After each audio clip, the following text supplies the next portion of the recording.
Selamat pagi, Amang Inang. Salam, kiranya Tuhan memberkati kita sepanjang hari ini. Firman Tuhan untuk kita pada Sabtu 11 Mei 2024 tertulis dari Filipi 4 ayat 11 sampai ayat 12. Kukatakan ini bukanlah karena kekurangan, sebab aku telah belajar mencukupkan diri dalam segala keadaan. Aku tahu apa itu kekurangan dan aku tahu apa itu kelimpahan. Dalam segala hal dan dalam segala perkara, tidak ada sesuatu yang merupakan rahasia bagiku, baik dalam hal kenyang maupun dalam hal kelaparan, baik dalam hal kelimpahan maupun dalam hal kekurangan. Bapak Ibu Saudara sekalian, zaman ini adalah zaman serba canggih. Semua bisa kita akses dengan cepat, semua kita bisa dapatkan dengan ekspres. Dengan kita boleh membuka gadget kita, dengan membuka HP kita di rumah, kita boleh mendapatkan apa yang kita inginkan, juga apa yang kita butuhkan. Semua ada di aplikasi-aplikasi yang ditawarkan di dunia pergadgetan gitu ya.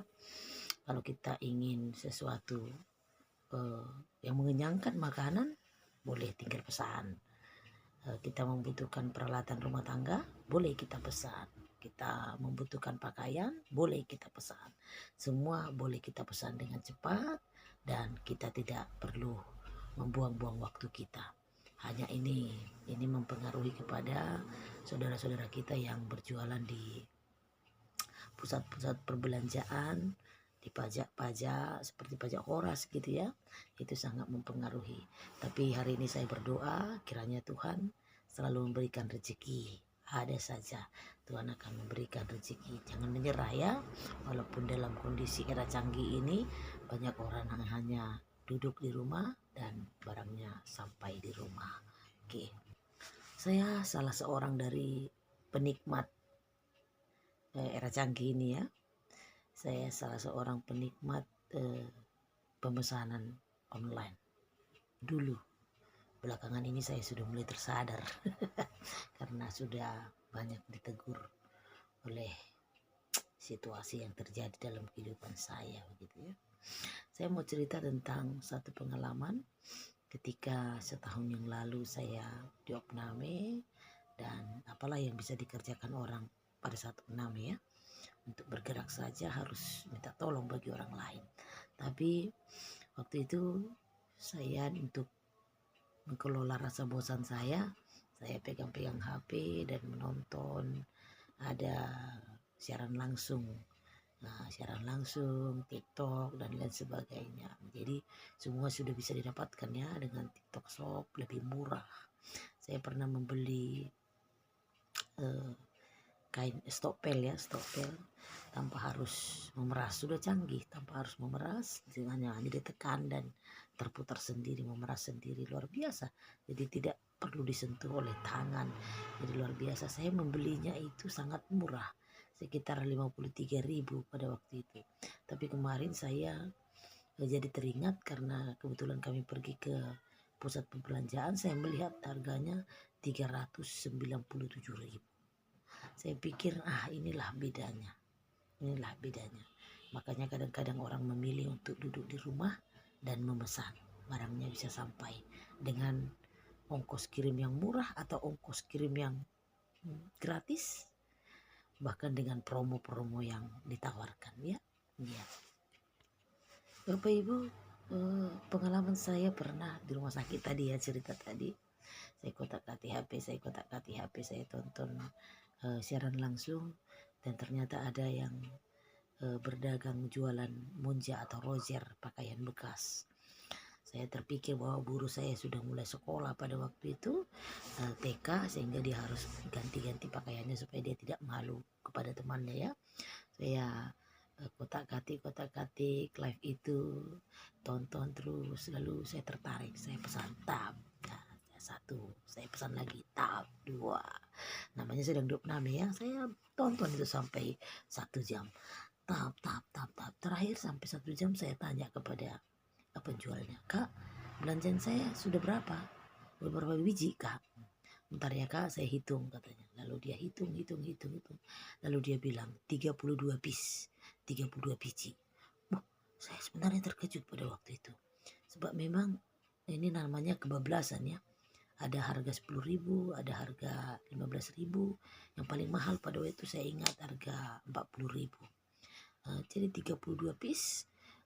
Berapa harganya Kak semua, saya bilang. Ternyata hitung 665.000. Saya terkejut juga pada waktu itu, tapi sudah terlanjur, saya tidak bisa bilang nggak jadi Kak. Saya juga jaga gengsi dong ya, jaga gengsi. Oke. Jadi dengan rasa sedikit menyesal, sedikit takut, saya bilang kepada suami, Pak, jangan marah ya. Kenapa? Apa ya? Kenapa mesti marah, katanya. Aku tonton tadi siaran langsung di Facebook, ada yang jual monja. Kan baru kita mau sekolah TK. Jadi dia perlu ganti-ganti bajunya supaya jangan itu aja nanti. Dan badannya kan masih dalam tahap perkembangan ya, jadi cepat-cepat bajunya mengecil begitu kira-kira. Jadi ya nggak apa-apa kalau memang kau pesan, katanya. Berapa biji rupanya kau pesan, katanya. Itulah, jangan marah kau ya. Terpincitku 32. Terpincitku 32 biji. 32 biji.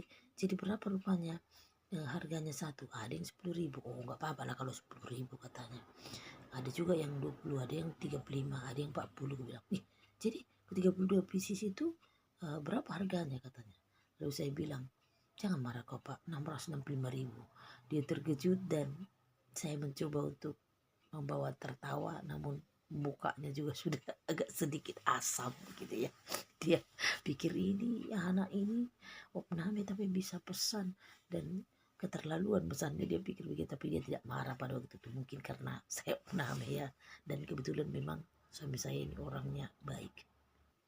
Pengalaman itu membuat saya belajar bahwa sesungguhnya itu tidaklah baik. Itu namanya kebablasan. Bapak Ibu Saudara sekalian, bukan hanya di kota-kota besar, tapi juga di pedesaan dan di kota-kota yang masih berkembang atau di mana saja, ke pelosok-pelosok pun hal ini sudah wajar-wajar saja dilakukan orang dan sudah biasa, karena di segala tempat sudah bisa diakses dan semua bisa diantar ke tempat. Banyak sekali di antara kita yang tergoda dengan gaya hidup yang seperti itu. Gaya hidup yang mungkin wajar bagi sebagian orang, tapi bagi sebagian orang mari kita telaah lewat apa yang dipercakapkan oleh Paulus dalam suratnya ke Filipi ini. Ternyata menerapkan gaya hidup yang seperti itu dapat memaksa orang hidup di batas kemampuannya atau melebihi kemampuan ekonominya. Apakah Anda termasuk orang yang seperti itu? Bila ya, maka saatnya kita menata kembali kehidupan kita. Dan kita juga harus tahu bahwa tidak hanya orang yang dewasa yang boleh melakukannya. Anak-anak saja pun karena sudah terlalu sering pegang HP, sudah bisa pesan sendiri. Dan pengalaman apa yang kita tonton di televisi, di media-media sosial, kita lihat sudah banyak orang tua yang kewalahan karena anak-anaknya memesan, bahkan sampai jutaan.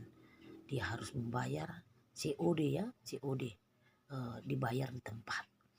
Karena anak-anak bisa saja menekan apa yang dia pesan, sebenarnya dia belum begitu mengerti.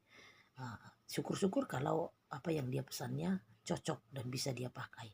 Tapi kalau tidak cocok, maka itu akan menjadi sebuah hal yang mubazir.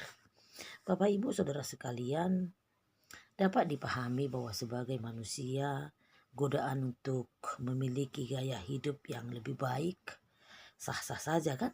Pasti selalu ada godaan itu dalam kehidupan kita. Kita ingin hidup kita lebih baik, tampil lebih cantik, tampil lebih menarik begitu ya.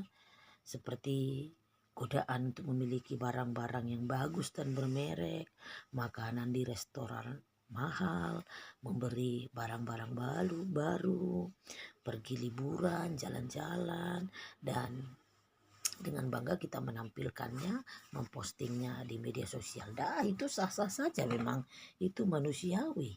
Dan menurut saya itu naluri kemanusiaan kita. Kita ingin hal yang lebih baik dalam kehidupan kita. Yang menjadi masalah adalah jika seseorang memaksakan diri untuk hidup dengan gaya hidup yang melebihi kemampuannya. Dan inilah yang sering menyebabkan defisit atau ketekoran keuangan seseorang. Sehingga terjadilah apa yang dikatakan peribahasa, lebih besar pasak daripada tiang. Ini yang sering mengakibatkan pertengkaran, perselisihan di tengah-tengah keluarga antara istri dengan suami, antara orang tua dengan anak gitu ya. Sering sekali menjadi perselisihan yang mungkin akan membawa sebuah pertikaian, bahkan ada yang menuju kepada perceraian karena masalah uang, masalah finansial itu sangat sensitif dalam kehidupan rumah tangga. Bukan hanya di rumah tangga, tapi di setiap aspek kehidupan kita. Ya, saya kira kita harus belajar bahwa jangan sampai lebih besar pasak daripada tiang. Tapi Bapak Ibu, saya mau belajar dan kita boleh belajar bersama tentang ada beberapa hal yang boleh kita lakukan untuk menghindari keadaan seperti itu. Langkah pertama, be yourself. Jadilah diri sendiri. Menjadi diri sendiri tidak mengkopi orang lain, tetapi berlaku sesuai dengan keberadaan dan kemampuan diri sendiri. Sadarilah bahwa gaya hidup kita tidak ditentukan oleh orang lain, tetapi oleh diri kita sendiri. Kita yang mengerti keadaan kita, kita yang tahu kemampuan kita. Menjadi diri sendiri bukan berarti ketinggalan zaman atau kuno. Orang tidak akan menghargai kita dengan dari apa yang kita pakai atau gaya hidup kita, melainkan atas diri kita sendiri, termasuk perilaku, pandangan hidup, iman, sikap, dan sifat kita. Artinya bukan dengan pakaian yang mewah, yang elegan, yang harga mahal, maka kita dihargai orang. Padahal perilaku kita tidak benar. Itu akan mengakibatkan sesuatu yang tidak baik dalam kehidupan kita. Karena itu yang pertama. Be yourself. Jadilah diri sendiri. Sekali lagi, gaya hidup kita janganlah ditentukan oleh orang lain, tapi diri kita sendiri. Sesuaikan dengan kemampuan kita. Yang kedua, cobalah untuk membuat skala prioritas, mendahulukan kebutuhan dari apa yang sekedar keinginan, apalagi kemewahan. Dalam kehidupan ini ada banyak sekali keinginan, tapi apakah kita bisa membedakan yang mana keinginan atau yang mana yang betul-betul kita butuhkan? Selalulah bertanya pada diri sendiri, apakah saya memang membutuhkan ini, membutuhkan barang ini, atau saya sebetulnya cuma sekedar menginginkannya saja. Yang ketiga, sesuaikan kemampuan Anda. Bila selama ini Anda biasa memiliki standar hidup tertentu, cobalah untuk menghitung apakah kemampuan Anda memang mencukupi untuk menopang gaya hidup yang seperti itu. Yang bisa menentukan semua itu adalah diri kita sendiri. Bapak Ibu, Mama Inang, saudara sekalian, firman Tuhan kali ini, apa yang dituliskan oleh Paulus, mengajarkan kita tentang teladan kehidupan yang diberikan oleh Paulus sendiri. Dia belajar mencukupkan diri dalam segala keadaan.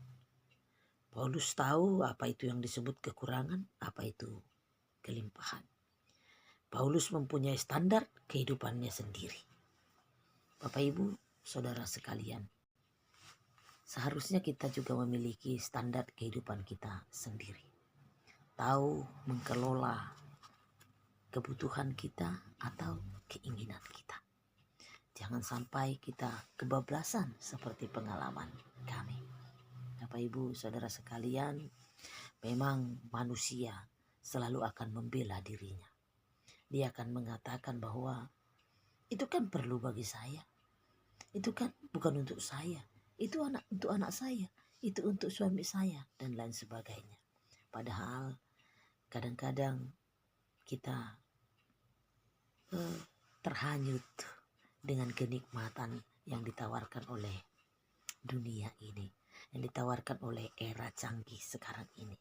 Maka hari ini kita ditegur dan diingatkan untuk hidup dengan standar kehidupan kita. Seperti yang dikatakan oleh Paulus, belajarlah mencukupkan diri akan apa yang ada dan syukurilah. Kalau kita merenung, bagi kita tidak ada orang yang tidak pernah lapar. Juga tidak ada orang yang tidak pernah kenyang. Kita sudah pernah kekurangan pastinya. Tapi kita harus mengakui bahwa kita juga pernah dalam kelimpahan. Oleh karena itu, baik dalam kekurangan atau kelimpahan, baik dalam hal atau kenyang, biarlah kita tahu bersyukur dan tahu mencukupkan diri akan apa yang ada. Karena hidup kita ini adalah anugerah Tuhan yang harus kita nikmati, yang harus kita syukuri. Pakailah standar hidupmu sendiri. Mintalah tuntunan Tuhan dalam kehidupan kita. Mana yang betul-betul kita butuhkan, mana yang hanya sekedar kita inginkan dalam hidup kita. Maka lihatlah, dalam kekurangan atau kelimpahan, cukupkanlah dirimu akan apa yang ada. Tuhan memberkati.